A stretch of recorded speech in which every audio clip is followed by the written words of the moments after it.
Hello and welcome back to your favourite spoken English channel business spoken English. इस video में आप पढ़ने वाले हो the long walk to freedom, एक ऐसी कहानी जिसमें you will see the struggle. अपने एसएसटी के चैप्टर्स में पढ़ा होगा कि इंडिया ने कितना स्ट्रगल किया इस फ्रीडम को पाने के लिए, that we have at this time which we don't appreciate other than putting status on 15th of August, 26th of January. We don't really do anything for the country other than paying GST as well. इस chapter में आप देखने वाले हो किस तरह से south Africa got its independence not from people like British but from people who had in their own country. So let's get started.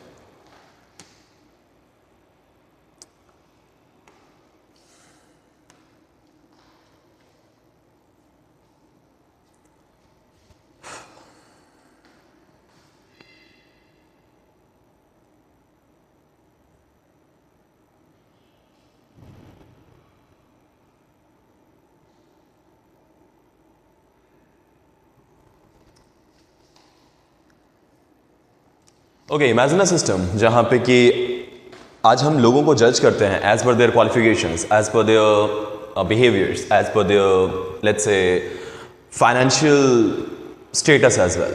But imagine a place where people are judged by their skin color. This was the time when South Africa was facing this particular issue, and none of them raised any of their voices. But there was one particular person who thought of changing and bringing a revolution, and he got success on this. So let's get started. See.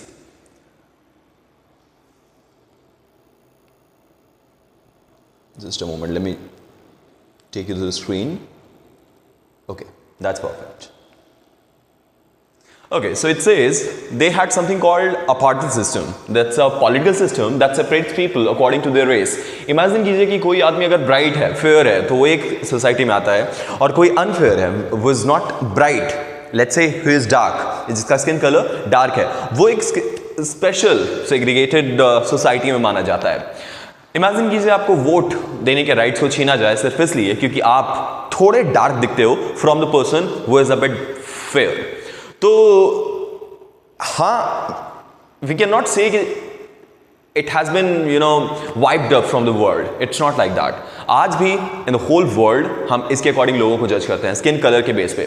आपने usually देखा होगा लोगों को visit करते हुए eight places like Banaras, लेकिन वहाँ जितना ज़्यादा फोटोज वो खुद की क्लिक करते हैं, जितने ज़्यादा पिक्चर्स खुद की क्लिक करते हैं, उससे ज़्यादा वो चाहते हैं कि कोई भी ब्रिटिश पर्सन उनके फ्रेम में आ जाए. उनसे रिक्वेस्ट करते हैं. ब्रिटिशर्स और some foreigners come there in order to find the spirituality, and some of Indians go there in order to find those Britishers in order to get a photo being clicked so that they can upload on social media platforms. Imagine कीजिए एक ऐसा day जो था 10th of May. It was 10th of May. एक ऐसा दिन जिस दिन वो सेलिब्रेट करते हैं. That particular day itself is called autumn day. Autumn day. अब ये ऑटम डे क्या है, ये भी एग्जामिनेशंस में आ चुका है. See, autumn day is a day when they signify the freedom. जैसे हम लोग इंडिपेंडेंस डे मनाते हैं ना, वो उसे ऑटम डे के रूप में सेलिब्रेट करते हैं. And why have they named it autumn day? Imagine करो, ऑटम समझते हो ना, ऑटम सीजन, जिसमें एक पेड़ अपने सारे लीव्स खो देता है, right? They scatter there leaves down, right? That's what goes. So imagine when a tree sheds their leaves down and then they create their new leaves after autumn. Almost इसी तरह से हुआ था साउथ अफ्रीका में. एक ऐसा दिन जिसमें उन लोगों ने फ्रीडम पाया और जो पुराने रेशियल डिस्क्रिमिनेटिव सिस्टम्स थे, जो पुराने रूल्स थे, वो सब खत्म हो गए और वो मतलब ट्रांसफॉर्म हो गए फ्रॉम न्यू रूल्स. तो autumn means old useless leaves, जो सिग्निफाई करते हैं ओल्ड यूजलेस रूल्स को जो नीचे चले गए. They left themselves from the constitution and new leaves were constituted, new leaves were created, and that's why it is called autumn day. Clear है? So 10th of May वो celebrate कर रहे थे autumn day.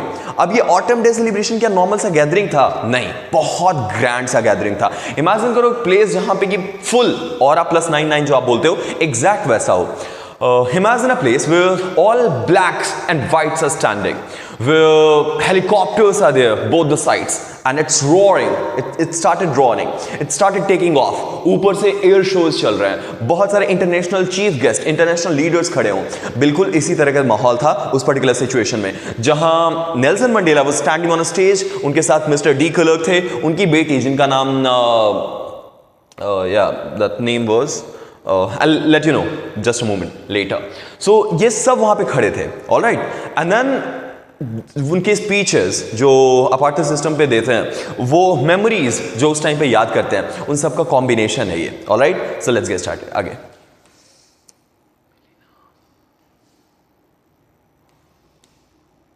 Okay, so 10th May dawned bright and clear. For the past days, I've been pleasantly beside by dignitaries and world leaders who are coming to pay their respect before the inauguration. The inauguration would be the largest gathering ever by international leaders on South Africa's soil. The ceremony took place in the lovely sandstone amphitheater formed by the United Buildings of Pretoria. हाँ, ये keep this in mind. इसको मैं paste ही कर देता हूँ. Page 2 white board पे आ जाओ भैया, यहाँ पे, and then मैं अच्छे से explain कर पाऊँगा.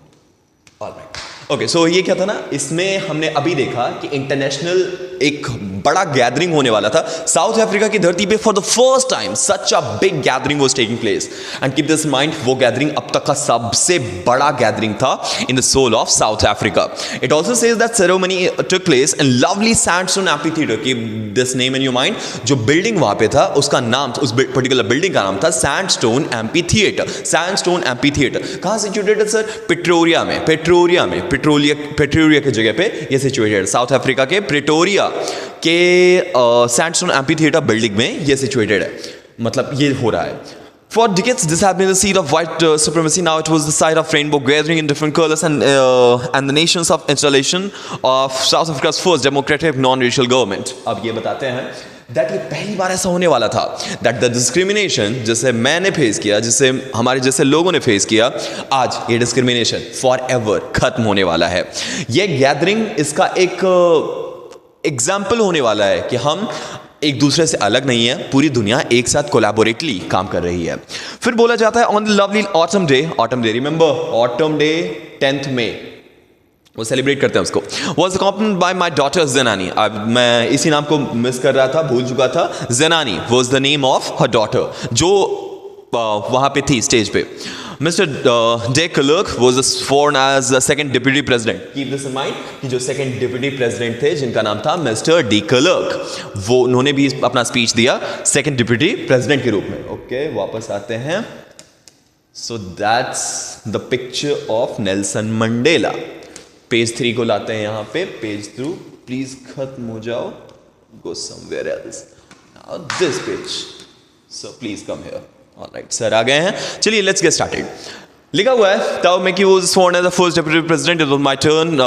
I pledged to obey the uphold the constitution and devote myself for the well-being of republic and its people. To the assembled guests and watching world, I said. वो बोलते हैं कि now I was so privileged to say and greet the nation with so much of pride. क्योंकि पहली बार ऐसा हुआ था. Imagine करो, जिससे almost 27 years जेल में रखा जाए for the reason not being told. Sir, आपको एक दिन के लिए जेल में भेज दिया जाए, फॉर अ मंथ आपको जेल में भेज दिया जाए, आपको कॉन्स्टिट्यूशन से नफरत हो जाएगा अगर आपने कुछ नहीं किया. And still you have been behind the bars for more than 10 to 20 days. Sir, आपको इंडियन कॉन्स्टिट्यूशन से नफरत हो जाएगा. And look at this guy, he stayed in jail for 27 years for no exact reason. And then when he comes out, he becomes the president of South Africa. So that's the achievement. आगे वो बोलते हैं, today all of us do by our presence here confer the glory and hope of a newborn liberty. Out of the experience of an extraordinary human disaster that lasted too long, must be born to a society where all humanity will be proud. बोलते हैं कि हमारी presence से ये पता चल रहा है दैट इस न्यू बॉर्न लिबर्टी के ग्लोरी को हम लोग विटनेस कर रहे हैं, हम देख रहे हैं. ही फर्दर सेज कि मैं होप करता हूं दैट एक्स्ट्राऑर्डिनरी ह्यूमन डिजास्टर, ये बहुत इंपॉर्टेंट टर्म है, एक्स्ट्राऑर्डिनरी ह्यूमन डिजास्टर. कहीं एक्सप्लेनेशन भी इसका होगा? नो, तो ये एग्जाम में आ चुका है. I have already said extraordinary human disaster means एक ह्यूमन जो खुद डिजास्टर कर रहा हो, एक्स्ट्रॉर्डिनरी यानी बड़े लेवल पे, I repeat, extraordinary human disaster, एक ह्यूमन ने डिजास्टर किया और वो बड़े लेवल पे, और आपको अच्छी तरह से पता है ये डिजास्टर कौन सा था, racial discrimination was the disaster. ये 5 मार्क के लिए भी कई बार पूछा गया है, 4 मार्क्स के लिए बहुत बार आ चुका है, तो keep this in mind. Extraordinary human disaster मतलब एक ऐसा डिजास्टर जो बहुत एक्स्ट्रॉर्डिनरी था, बड़े लेवल पे किया गया था, और वो ह्यूमंस ने किया, इसीलिए इसे बोला जा रहा है extraordinary human disaster. I wish ये समझ आ गया होगा। Let's proceed further. We who were not outlaws, not so long ago, have today been given the real privilege to host the nation of the world on its own soul. We thank all of our distinguished international guests for having come to take the position of with the people of our country, who is after all a common victory for justice, peace and human dignity. ये चाहते तो insult कर सकते थे उन लोगों का जिन्होंने इस डिस्क्रिमिनेशन को बनाया, जिन्होंने ये पूरे रूल्स को सिचुएट किया और जिन्होंने इनको आउटलॉ कर दिया। Outlaw means law is not same for everyone, you are out of the law, मतलब हमारे कॉन्स्टिट्यूशन से आप अलग हैं। उन लोगों को भी ये चाहते तो रोस्ट कर सकते थे, इंसल्ट कर सकते थे, ह्यूमिलिएट कर सकते थे। He didn't do any of these. उन्होंने बोला it's a common victory for all of us. We people like us were outlaws not so long ago, but now over a span of time we are back to our world. और हाँ, ये जो हमारा आपका presence है हमारी जगह पे, हम इसको अप्रिशिएट करते हैं। ये भी क्वेश्चन आ चुका है, why was Nelson Mandela thanking international guest? Because they had arrived there, they had cooperated themselves, and it was like a common victory for all of them. That's why international chief guests were thanked by Nelson Mandela. We have at last achieved our political emancipation. We pledge ourselves to liberate all people from the continuing burden of poverty, deprivation and suffering and gender and other discrimination. He further says कि हम वादा करते हैं कि जिस problems को हमने अभी तक फेस किया है उसको हम फ्यूचर में नहीं फेस करेंगे, सारी चीजें बदलेंगी। We will change the things. Never, never, never shall again this beautiful land again experience the oppression of one by another. जो हमारी जो दुनिया है, the world that we in, जो कि हमारे ही लोगों ने हमें डिस्क्रिमिनेट किया, मैं वादा करता हूँ वो ऑपरेशन दोबारा नहीं होगा। Operation it's not like operation जो ऑपरेट करते हैं बॉडी को, उसको नहीं। ऑपरेशन जिसे ऑपरेस किया जाता है, एक ऑपरेसर होता है और एक ऑपरेशन ऑपरेस्ड होता है। एक ऑपरेस्ड और एक ऑपरेसर। जो ऑपरेस करता है, जो मतलब दूसरों को प्रॉब्लम में डालता है, जो लेट्स से डिस्क्रिमिनेट करता है, उसे हम ऑपरेसर बोल रहे हैं। और जो जिसको ऑपरेट किया जा रहा है, जिसे परेशान किया जा रहा है, उसे हम ऑपरेस्ड बोलते हैं। Keep this in mind. और लास्ट में एक लाइन यूज करते हैं, the sun shall never set in so glorious human achievement. Remember, ये भी क्वेश्चन इंपॉर्टेंट है। ग्लोरियस ह्यूमन अचीवमेंट क्या है सर? ग्लोरियस ह्यूमन अचीवमेंट क्या है? ग्लोरियस मतलब एक्स्ट्रॉर्डिनरी, इनहैंस्ड, मतलब out of a level. Glorious human achievement मतलब ह्यूमंस वी अचीव्ड। अब ये इन्होंने क्या अचीव किया है? क्या इन्होंने कुछ ऑयल ढूंढ लिया है अत्यंत से? नहीं। क्या इन्होंने नया प्लैनेट ढूंढा है? नहीं। इन्होंने पॉलिटिकल इमेंसिपेशन जीता है। पॉलिटिकल जो ये चाहते थे, जो चाहते थे कि सब एक जैसे रहें, वो जीता है। और उन्हीं को ये बोल रहे हैं ग्लोरियस ह्यूमन अचीवमेंट। आगे बोलते हैं, let's freedom regain, God bless Africa. अब चलो और ओरल कॉम्प्रिहेंशन चेक में मैं सारे क्वेश्चन डील कर लेता हूं। Where did the ceremony take place? Can you name some public buildings in India that are made of sandstone? पूछा जा रहा है सर कि क्या मतलब किस जगह पे हुआ था।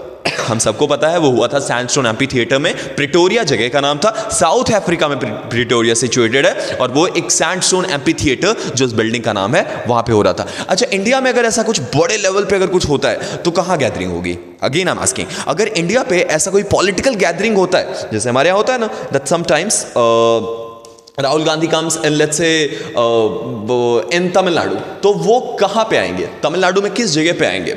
अगर आपको लगता है ही कम्स इन यूपी, तो यूपी में किस जगह पे आएंगे? क्या आप कुछ नाम बता सकते हो जहाँ पे उन लोगों की गैदरिंग हो सकती है बड़े लेवल पे? अगर वो बिहार में आते हैं तो किस जगह पे आएंगे? Keep this in mind. यही पूछा जा रहा है। और यहाँ पे पूछा जा रहा है क्या कुछ बिल्डिंग्स हैं इंडिया में जो सैंडस्टोन से बने हुए हैं? ऑब्वियसली सर, हमें पता है Lal Qila, Red Fort is made of sandstone, और वैसे बहुत सारे बिल्डिंग्स हैं इंडिया में वर मेड ऑफ सैंडस्टोन्स। तो it was your next page and there we go, it is here, it has been replaced. Sir आप यहाँ जाइए और आप, excuse me,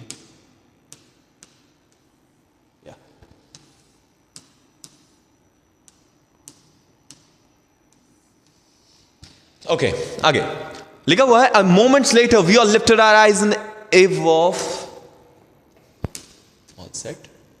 Okay. A few moments later, we lift our eyes in awe of spectacular. Spectacular means outstanding.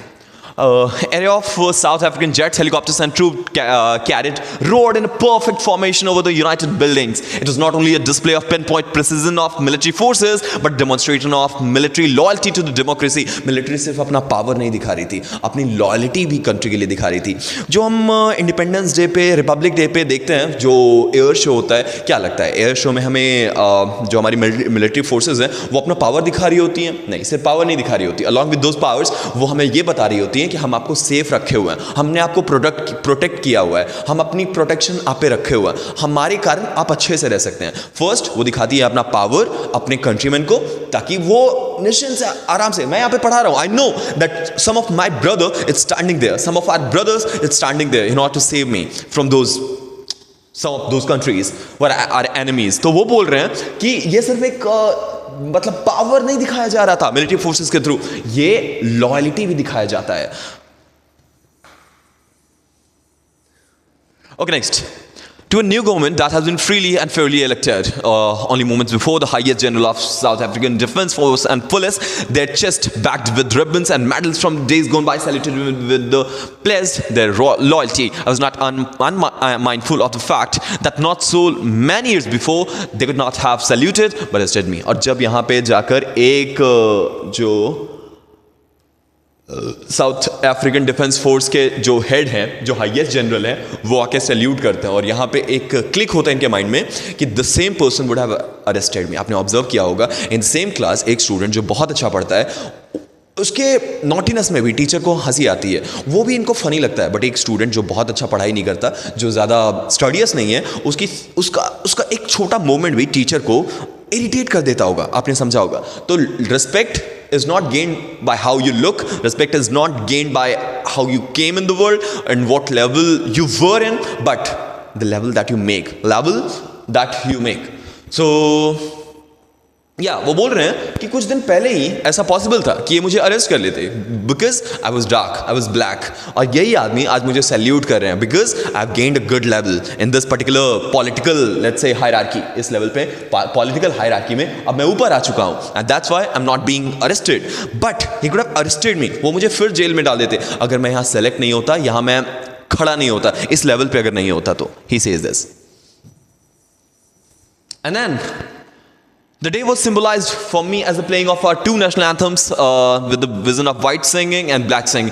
तो दोनों के लिए special जो दो नेशनल एंथम गाए जा रहे थे वो एक दूसरे के लिए गा रहे थे. Although neither group knew the lyrics of one another, they despised, but they will soon know it by our hearts. आपने देखा होगा जब भी हम कुछ मूवी देखने के लिए थिएटर में जाते हैं, या फिर लेट्स से आप स्टेडियम में जाते हो, या फिर आप ऑनलाइन भी देख रहे होते हो किसी भी पर्टिकुलर गेम और स्पोर्ट्स को, इंडियन स्पोर्ट्स को, आपने ऑब्जर्व किया होगा जो दोनों टीम होते हैं वो अपने अपने नेशनल एंथम्स गाते हैं, राइट. हम दोनों को एक दूसरे का नेशनल एंथम समझ नहीं आता, लेकिन हम उसे रेस्पेक्ट करते हैं, उनके नेशनल एंथम को रेस्पेक्ट करते हैं, उस टाइम पे सही से खड़े होते हैं. And they do the same. तो यही बोल रहे हैं कि एक ऐसा कंट्री जहां पे दो नेशनल एंथम्स गाए जा रहे हैं, ब्लैक्स अपना नेशनल एंथम गा रहा है, व्हाइट नेशनल अपना नेशनल एंथम गा रहा है, but they don't know the meaning of those national anthems. आपने अभी देखा होगा बहुत सारे कंट्रीज का नेशनल एंथम बहुत ट्रेंड कर रहा है, बहुत सारे रील्स में सुनाई दे रहा है, बहुत ही बोल्ड सा लग रहा है. हमें उनकी मीनिंग नहीं पता, लेकिन जिस तरह से वो गाते हैं, जो उनका एक्सप्रेशन होता है गाते टाइम, जो वो हमें गूज़बम्स दे देता है. क्यों? हम उसे फील नहीं कर पाते, हम उसे नहीं समझ पाते बोला क्या जा रहा है, but we understand what's the feeling that particular person is getting while singing that. हम उसे फील करते हैं और जिसके कारण वो बहुत अच्छा लगता है हमें. तो दोनों को एक दूसरे का नेशनल एंथम नहीं पता था, लेकिन जिस तरह से एक दूसरे को गा रहे थे, वो नेशनल एंथम सुन रहे थे, एक दिन के बाद ये दोनों समझने वाले थे एक दूसरे के नेशनल एंथम्स को.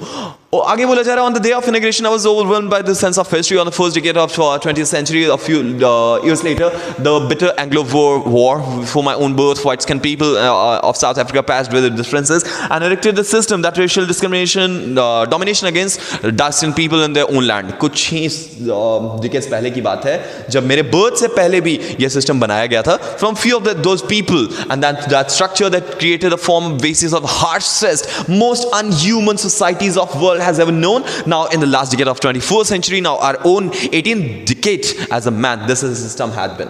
वो बोल रहे हैं कि not so many years ago, not so many decades ago, some of the people created some of the most discriminative system in our own land of South Africa. But now, by this election, I'm being elected as the president of this particular country, South Africa. I know that things have been changed. Not quickly, but over a span of time, I promise that change will take place.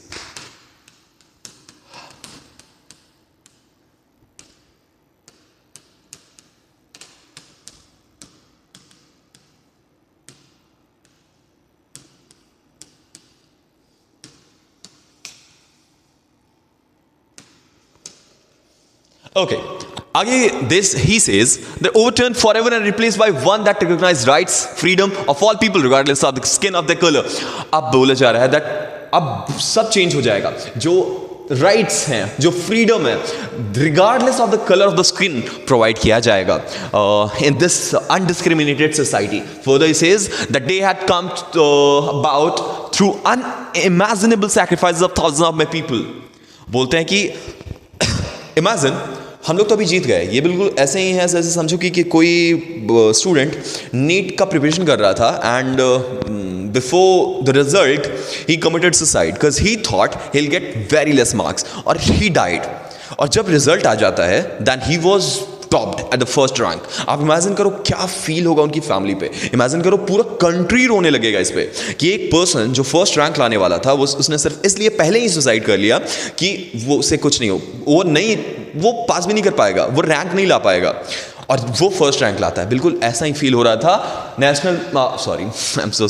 Nelson Mandela को जब उन्होंने observe किया कि जो people जिन्होंने अपना life इस country के लिए दे दिया. आपको क्या लगता है एक नॉर्मल इलेक्शन से वो खत्म हो गया होगा? नहीं. बहुत सारे राइट्स हुए होंगे, बहुत सारे प्रोटेस्ट हुए होंगे, बहुत सारे फाइट्स हुए होंगे, बहुत सारे मतलब प्रॉब्लम्स फेस किए गए होंगे और जिनकी डेथ हो गई वो उन्हें मिस करते हैं, वो उन्हें याद करते हैं इस प्लेस पे. He says that I was simply some of all those African patriots who had gone before me. That not long noble line ended, now begin again along with me. That pained me that I was not able to thank them and they were not able to see what their sacrifices had wrought. वो बोलते हैं कि पहली बात तो मैं इन्हें thanks नहीं बोल सकता because they don't exist at this time, they have died. And the second thing is I am the sum of those people. जिन लोगों की डेथ हुई है ना, मैं उनका कॉम्बिनेशन हूँ. वो तो नहीं रहे, वो उनकी डेथ हो गई है उन प्रोटेस्ट में, वो राइट्स में, लेकिन उनके डेथ के बाद ना मैं उनका कॉम्बिनेशन हूँ, मैं हूँ उनके जगह पे. और इसका मुझे बुरा लग रहा है ना that I can not thank him कि उनको पता भी नहीं है कि उनके एक इस सैक्रिफाइस से कितना बड़ा चेंज आ गया है. बाकी पूरी दुनिया सेलिब्रेट कर रही है बिल्कुल उनके कारण, because they died, because they sacrifice their life. और आज उनका सैक्रिफाइस इस वर्ल्ड में एक पॉजिटिव मूवमेंट ला रहा है. आगे लिखा हुआ है the policy of apartheid created a deep and lasting bond in my country and my people. All of us will spend many years, not generations, recovering from profound hurt. इतनी जल्दी से तो ठीक नहीं हो जाएंगे. आपने ऑब्जर्व किया होगा थोड़ा सा कुछ होने पे हम लोग स्टेटस लगाने लगते हैं, डीपी हटा लेते हैं. आपको क्या लगता है जब इमेजिन करो समवन हैज, मम्मा पहले बहुत पीट देती है, हमें बहुत गंदा पीटती है, फिर इसलिए पीटती हैं कि मैं चुप नहीं हो रहा हूँ, उसके लिए और पीटती हैं. तो आपको क्या लगता है अब जो प्यार से आपके पास आके बोलेंगे बेटा प्लीज़ चुप हो जाओ, इट्स ओके, मैंने थोड़ा पिटाई किया ना, हम उसी को पीटते हैं ना जिससे बहुत प्यार करते, आपको लगता है आप चुप हो जाओगे? नहीं, और आप और ज़्यादा रोने वाले हो. ऑलमोस्ट यही है कि वो सोचते हैं कि इतनी जल्दी ये जो बॉन्ड हमारे अंदर क्रिएट हुआ है, मुझे नहीं लगता कुछ सालों में जाने वाला है. It will not happen within a fragment of years. It won't even take decades and maybe more than that. क्योंकि जिन लोगों के साथ डिस्क्रिमिनेशन हुआ है वो अभी हैं इस दुनिया में, वो देख रहे हैं और वो चेंज ऑब्जर्व कर रहे हैं. लेकिन जो पेन उन्होंने फील किया है ना, इतनी जल्दी वो खत्म नहीं होगी. हो सकता है नेक्स्ट जनरेशन को पता भी ना हो. हमें क्या पता है कि 15th सेंचुरी में क्या हुआ था, सॉरी 15th सेंचुरी में क्या हुआ था, 14th सेंचुरी में एग्जैक्टली क्या हुआ था हम जैसे लोगों के साथ. नहीं, वी डोंट नो, क्योंकि बहुत सारी चीज़ें हिस्ट्री में नोट ही नहीं होती, हमें पता भी नहीं होता उसके बारे में. तो ये तो भूल जाएंगे बट इतनी जल्दी नहीं भूलेंगे, बहुत याद रहेगा इनको. But the decades of oppression and brutally of one another, unintended effect, that was the product of Oliver, और बहुत सारे ये नाम लेते हैं और कहते हैं कि these were extraordinary human जिन्होंने अपनी लाइफ दे दिया हमारी फ्रीडम को पाने के लिए. और जस्ट 3 पेजेस लेफ्ट, तुरंत हो जाएगा. So there we go.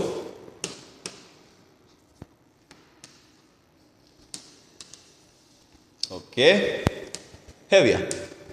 Now it says courage, wisdom and generosity that are like never known again. Perhaps this requires such a depth of operation to create the sights of the character. ये वाला भी question important है. What does he mean when he says that it requires such depth of the operation to create the heights of the character? किसी को बहुत ज़्यादा परेशान करोगे ना, तो वो बहुत ज़्यादा परेशान होने के बाद he will not revert back, he will not reflect. एक टाइम के बाद ना उसका कैरेक्टर और ऊंचा होने लगेगा.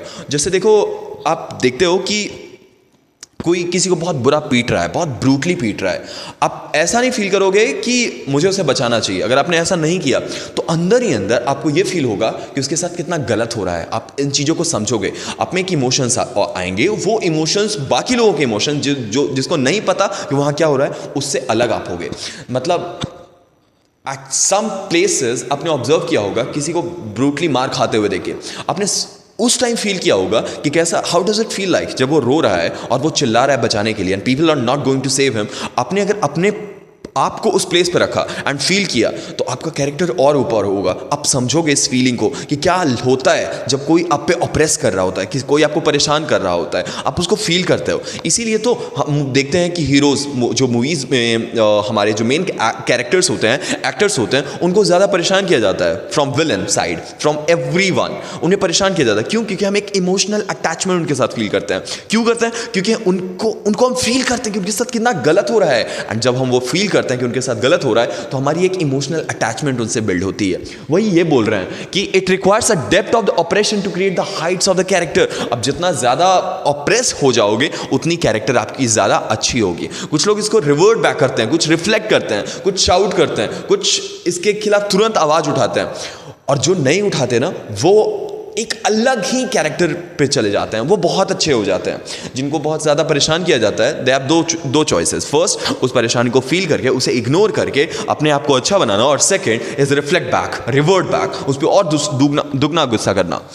तो ये दूसरे वाले सेक्शन में आते थे. इन्होंने बहुत फील किया था, बहुत ऑब्जर्व किया था, एंड दैट्स हाउ एक टाइम के बाद जब इनसे नहीं हो पाया, he started reverting back, reflecting back.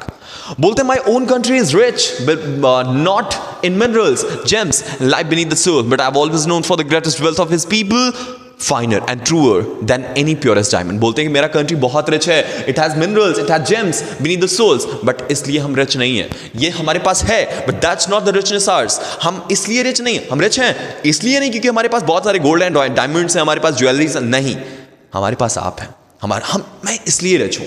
ये ऐसा बोलते हैं. He further says that it's of the comrades of struggle that I learned the meaning of the courage. Again and again, I've seen men and women risk and give their lives for an idea. I've seen men standing and attacked and torture without breaking, showing a strength of resilience and defies the imagination. I learned the courage was not the absence of fear, but the triumph over it. अब ये बोलते हैं that I was observing my own people being killed. I was observing my own people being harmed. I was observing my own people being punished. Why? Because they were dark. अब बहुत हो गया, ये नहीं हम सह सकते थे. हमने ये चीज़ों को ऑब्जर्व किया, और इस ऑब्जर्वेंस के बाद ही सेज दैट मैंने देखा कि कुछ लोगों में ना करेज इसलिए था ना, कि ऐसा नहीं है कि उनमें एब्सेंस ऑफ फियर था, बट ये था ना कि उस एब्सेंस ऑफ फियर से उन्होंने लड़ा. आपने देखा होगा एक लेट्स से एक पर्सन है जिसको आप हर दिन चिढ़ा रहे हो, ठीक है, एक फिर चिढ़ाया आपने, कल के फिर चिढ़ाया, और this happens for almost 10 days. 11वां दिन वो बहुत तेज शाउट करेगा, ये बहुत ज़्यादा मतलब रेजिस्टली शाउट करेगा. आपने ऑब्जर्व किया होगा ना, अगर आप एक स्प्रिंग को बहुत लंबा खींचते हो and over span of time बहुत ज़्यादा खींच देते हो, तो अगर ये टूटेगा ना, तो आपको बहुत हर्ट करेगा, ये आपको चोट पहुंचाएगा. आपने रबर बैंड को यूज़ किया होगा, कभी आप बहुत ज़्यादा खींचोगे ना, आप खींच लो, इट्स ओके, बट एक लिमिट के बाद अगर आपने उससे बहुत ज़्यादा खींच दिया, तो वो आपके दोनों पार्ट्स को नुकसान करेगा, वो आपको पेन पहुंचाएगा. He is saying the same, कि मैं देख रहा था कि एक रेजिलियंस था, लेकिन एक टाइम के बाद हाँ, पीपल अपनी लाइफ को रिस्क कर रहे थे, टॉर्चर सह रहे थे, और टूट भी नहीं रहे थे. And then It defies the imagination. Imagination is the purest form of knowledge. Albert Einstein ने कहा था. बट ये क्या imagination मिल रहा है? People dying. ये क्या imagination मिल रहा है? Where people are being discriminated for just due to their skin color. ये ऑब्जर्व करते हैं, इसके बारे में सोचते हैं और बोलते हैं कि ये डिफाइल करता है, खराब करता है. It destroys imagination. A brave man is not the one who is not afraid, but who conquers the fear. Imagine करो मैं अभी ये पढ़ा रहा हूँ, बहुत सारे मिस्टेक मैंने किए होंगे और इसके पहले भी वीडियोस में मैंने बहुत सारे मिस्टेक किए होंगे. आप कुछ कमेंट करो, हो सकता है उसमें कुछ स्पेलिंग मिस्टेक हो और आपने बहुत बार मिस्टेक किए होंगे. तो the brave person is not someone who is afraid of typing because he doesn't know the spelling of something, but instead of not knowing this he types because he knows that autocorrect is there. Means अगर आप step लेने से डर रहे हो ना, let's say अगर आप बार बार स्टेप ले रहे हो, इसका मतलब ये नहीं कि आप ब्रेव हो, आप तो हैबिचुअल हो चुके हो. लेकिन अगर आप नहीं जानते कि आगे क्या होने वाला है और आपने फिर भी स्टेप लिया ना, दैट मेक्स यू अंडरस्टैंड कि आप ब्रेव हो, क्योंकि आपको नहीं पता. वो ब्रेव है ही नहीं जिसने स्टेप लिया वाइल नोइंग कि आगे क्या होने वाला है. वो ब्रेव नहीं है क्योंकि उसको पहले से पता था कि आगे क्या सेक्शंस आने वाले हैं, क्या प्रॉब्लम फेस करने वाले हैं. लेकिन ब्रेव वो है जिसको नहीं पता फ्यूचर का, but still he is taking steps. Noah is born hating another person because of the color of his skin, his background, his religion. People must learn to hate. If they learn to hate, they can be taught to love. For love comes more naturally for human heart than its opposite. ये बोलते हैं कि लोगों तो hate करना चाहिए, it's okay, I accept. और लोग जब तक हेट नहीं करेंगे तब तक उनको लव नहीं समझ में आएगा. आपने देखा होगा, there are many examples of it. It says कि जो ह्यूमन के लिए ना वो डिफॉल्ट लव है, हेट नहीं. एक अगर बच्चा बर्थ लेता है तो क्या अगर उसको AK-47 दे दे, वो सबको शूट करने लगेगा. अगर आपने उसे लेट्स से एक स्लैप भी मारा तो वो क्या आपका गला पकड़ लेगा? नो, क्योंकि हमारे ह्यूमन बॉडी के लिए, एक ह्यूमन पर्सन के लिए, हमारे लिए डिफॉल्ट आता है लव. हम बाकी एनिमल्स को भी जब देखते हैं तो हम उसे प्यार से ट्रीट करते हैं. हाँ, over span of time humanity dies and then जो विलन हमारे अंदर है दैट गेट्स क्रिएटेड. आपने अभी भी ऑब्जर्व किया होगा, एक छोटा सा किटन आपके पास आए और आप उसे मार के दिखा दो, can you kill that kitten? No, क्योंकि humanity is there inside you. तो वो यही बोलते हैं कि हमारे लिए जो नेचुरली आता है that's love, that's not hate. वो आगे बोलते हैं that I saw a glimmer of humanity in many of the guards, perhaps just for a second, but it was enough to reassure me and keep me going. मैं देखता था जो guard मुझे arrest करने आते थे, जो मुझे पीटने आते थे, एक जब बहुत ज़्यादा मुझे हर्ट करते थे, तो मैं उनकी आंखों में पेन देखता था और ये मुझे फील कराता था कि ये आदमी मुझसे अलग नहीं है, कहीं ना कहीं हम कनेक्टेड हैं. हम भी ह्यूमन है, ये भी ह्यूमन है, हम लोग भी ह्यूमन, ये भी ह्यूमन है. और जब ये मुझे पीटता है, बहुत ज़्यादा पीटता है और मैं अपना हाथ रिटर्न नहीं उठाता इस पर, तो इसकी आंखों में एक पेन दिखता है. मुझे समझ में आ गया था कि ये हमारे लिए नेचुरल है और यही रीश्योर करता है इनको आगे बढ़ते रहने के लिए. The man's goodness is a flame that can be hidden but can not be extinguished. ये बोलते हैं कि हमारी जो अच्छाई है, our goodness is that can be hidden but it can not, you can not extinguish it. Okay, military generals का काम क्या है सर, और उनका एटीट्यूड क्या चेंज हुआ? मिलिट्री जनरल्स का काम था जो डिस्क्रिमिनेशन है उसे इन्हांस करना, उन लोगों को परेशान करना जो ब्लैक्स होते थे और उन लोगों को हेल्प करना जो वाइट्स होते थे. How their attitude changed? क्योंकि attitude was changed because the whole discriminative system was changed, because the whole constitution was changed, because they were celebrating something called autumn day, जिसमें ओल्ड लीव्स, पुराने leaves signifies, leave एक metaphorically representation है उन पुराने laws का, उन बेकार से लॉज का, और नए जो लीव्स बन रहे थे वही ये प्रोसेस ऑटम डे कहलाता है. पुराने लीव्स गिरे, जो पुराने लॉज थे वो गिरे और नए लीव्स क्रिएट हुए, इसी को ऑटम डे वो बोल रहे हैं. क्योंकि इसीलिए और उनका एटीट्यूड भी चेंज हुआ लोगों का, जो मिलिट्री जनरल्स थे, लेट्स से जो पुलिसमैन थे, उनका एटीट्यूड सिर्फ इसलिए चेंज हुआ क्योंकि बाकी सिस्टम ही चेंज हो चुका था. Why were two national anthem sung? Because as per Nelson Mandela everyone was respected in the equal way, they had their same image. तो ऐसा भी वो कर सकते थे कि अब तो वाइट्स नहीं है सर, अब तो हम जीत चुके हैं, तो हम एक काम करते हैं, अब हमारा नेशनल एंथम चलेगा. ही कुड से दैट, क्योंकि अब वाइट्स जीते हैं तो हमारा नेशनल एंथम अब से चलेगा. He could say that, but उन्होंने ऐसा नहीं किया, उन्होंने रिस्पेक्ट किया वाइट्स का भी. How does Nelson Mandela describe the system of government in his country in the first decade, final decade and 21st century? तो इसमें वो एक्सप्लेन कर रहे पूछ रहे हैं कि उस टाइम एग्जैक्ट कब ऐसा हुआ था और क्यों ऐसा हुआ था that the whole system was created. वो सिस्टम बना ही कैसे था. हमने कुछ ही देर पहले पढ़ा था कि उन्होंने अपनी एक्सप्लेनेशन यहाँ पे दी थी कि हमारे जनरेशन में पहले मतलब there was a particular generation जहाँ पे ये सिस्टम क्रिएट हुआ मेरे बर्थ से भी पहले, एंड देन वो इतना रिजिड सिस्टम हो गया कि उसे चेंज करना बहुत मुश्किल हो गया था. It was almost unimaginable. Change करना was almost unimaginable. Okay, what does courage mean to Mandela? As per Nelson Mandela, courage means not the absence of fear but the triumph over it. I repeat the same statement. What does courage means? Courage means not the absence of fear but the triumph over it. What does he think natural? Love or hate? Obviously उनके according love natural है.